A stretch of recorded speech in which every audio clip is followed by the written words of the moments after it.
বর্ষাটা কতদিন পর স্টেজে গাইছে, আমার যে কি ভালো লাগছে। দর্শক বন্ধুরা, আপনারা জানিয়ে রাখি ইতিমধ্যেই আমাদের মধ্যে উপস্থিত হয়েছেন আজকের আমাদের বিশেষ অতিথি ইন্দ্র কুমার, বহুমুখী প্রতিভার অধিকারী, অ্যাক্টর, ডিরেক্টর, প্রোডিউসার, সঙ্গীতের একান্ত অনুরাগী সুপারস্টার ইন্দ্র কুমারকে আমরা স্বাগত জানাই। এবার ইন্দ্র কুমারকে পুষ্পস্তবক দিয়ে বরণ করে নেবেন মেঘ মল্লারের কর্ণধার প্রজ্ঞা পারমিতা দত্ত।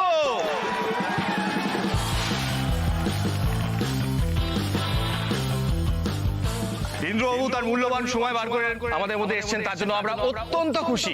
তাই তাকে অনুরোধ করব এবার আমাদের বিশেষ অতিথির আসন গ্রহণ করার জন্য।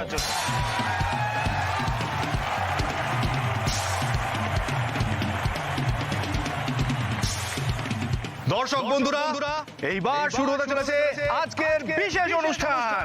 আমি শুধু একটা কথাই ভাবছি, জানেন তো? কি কথা? এই যে দেখুন, যে মানুষটার জন্য এত মানুষ পাগল, টিকিট কেটে এখানে দেখতে এসেছে, যার জন্যে সবাই মানে ছবি তোলার জন্য পাগল হয়ে যাচ্ছে, সেই মানুষটা নাকি আপনাকে চেনেন, আপনাকে জানেন, আর আপনার ফ্যান, আপনার অটোগ্রাফ নিয়েছেন। মানে ভাবতে পারছেন? সত্যি মাঝে মাঝে না আপনার জন্য আমার ভীষণ গর্ব হয়। উফ সৃজন, আপনি এক এক সময় আমার এত প্রশংসা করেন না, আমার কিন্তু সেটা শুনে খুব লজ্জা করে। আর আপনি লজ্জা পেলে আপনাকে ভারী সুন্দর দেখায়।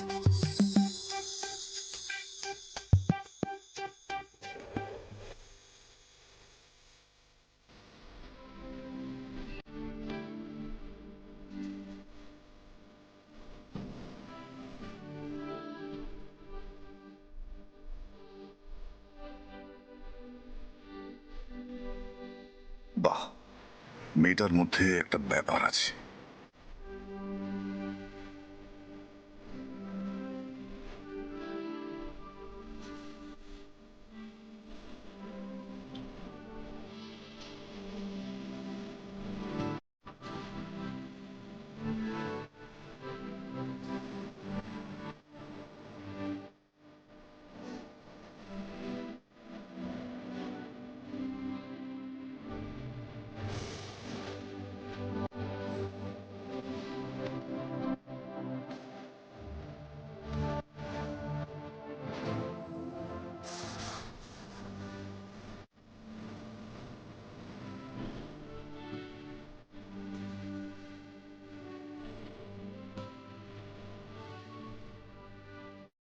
সামনে আজকে তো বর্ষা পুরো ফাটিয়ে দিয়েছে।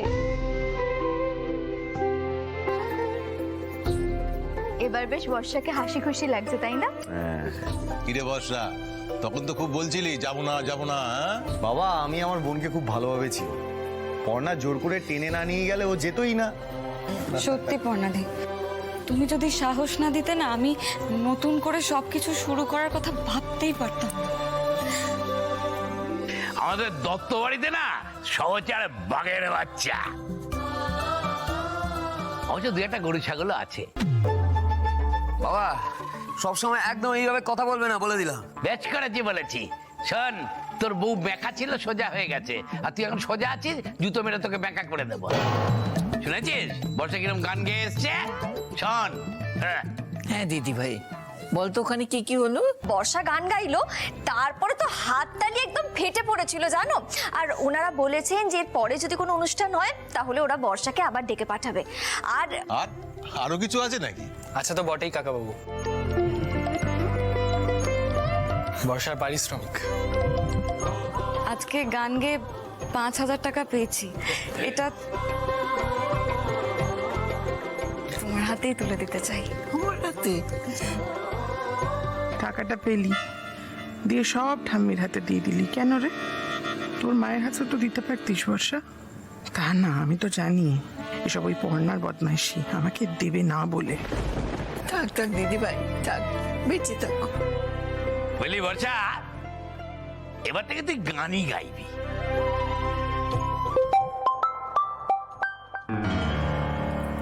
হ্যালো, কে বলছেন? হ্যালো, আমি জিনিয়া বলছি বর্ষা। ও জিনিয়া, বলো বলো। আসলে একটা ইম্পর্টেন্ট কথা ছিল তোমার সাথে। আমার সাথে জরুরি? স্পিকারে দাও না ফোনটা। দেখো দেখো আবার নতুন কি বিপদ হলো দেখো। আমি বলেছিলাম ওই সমস্ত গান টান গাইতে যাওয়ার কোনো দরকার নেই। আগে শুনতে দাও না। হ্যাঁ বলছি দাদা, মানে ইন্দ্র কুমারের তোমার গান আজ খুব পছন্দ হয়েছে বর্ষা। Thank you. আচ্ছা দাঁড়াও দাঁড়াও, পুরো কথাটা আগে শোনো। দাদার নতুন সিনেমা মন নিয়ে কাছাকাছি যেটা আসছে, সেটার মিউজিক অ্যালবামে একটা নতুন গান অ্যাড করা হয়েছে, আর দাদা চাইছেন সেই গানটা তুমি করো।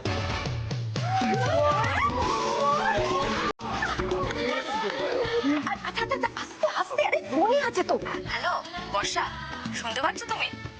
হ্যাঁ পাচ্ছি পাচ্ছি। জিনিয়া তুমি ঠিক বলছো, আমাকে সবাই খুব খুশি হয়েছে তাই না? জিনিয়া তুই ফাটাফাটি একটা খবর দিলি, মানে আমি তো জাস্ট ভাবতেই পারছি না ইন্দ্র কুমারের ছবিটা কাজ। দেখেছো তো বর্ষা, ভগবান কিন্তু ভালো মানুষদের সঙ্গে কখনো খারাপ কিছু হতে দেন না, সবসময় ভালোই করে। আচ্ছা শোনো বর্ষা, পাঠাও, আমি আটকাবো না, কিন্তু হ্যাঁ এসবের জন্য পরে যদি বর্ষার সঙ্গে ভালো মন্দ কিছু হয় তাহলে বাড়ির এই সকলে সাক্ষী রইল। তোমাকে কিন্তু আমি ছেড়ে কথা বলবো না, এটা মাথায় রেখো। আরে বর্ষা, মার কথা বাদ দে, ছাড়। শোন না, তুই যেটা করেছিস না তার কোনো তুলনা হয় না। দেখবি তুই যখন ভালো গাইবি, তোর নাম ডাক হবে, তখন তোর মা নিজে সবাইকে বলে বেড়াবে। হ্যাঁ একদম ঠিক বলেছো। তাহলে 3 cheers of বর্ষা।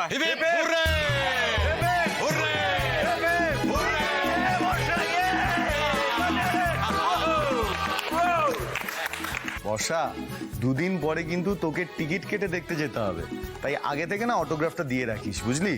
দেখেছো তো বর্ষা, তুমি সাহস করে এক ধাপ এগিয়েছো, ভগবান কিন্তু আরো 2 ধাপ এগোনোর সুযোগ করে দিলেন তোমায়।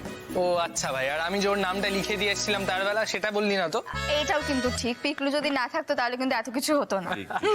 বর্ষা, কালকের দিনটা তোমার জীবনের খুব গুরুত্বপূর্ণ একটা দিন। আমাদের সবার সবটুকু শুভেচ্ছা তোমার সঙ্গে রইল। তুমি শুধু সামনের দিকে এগিয়ে যাও।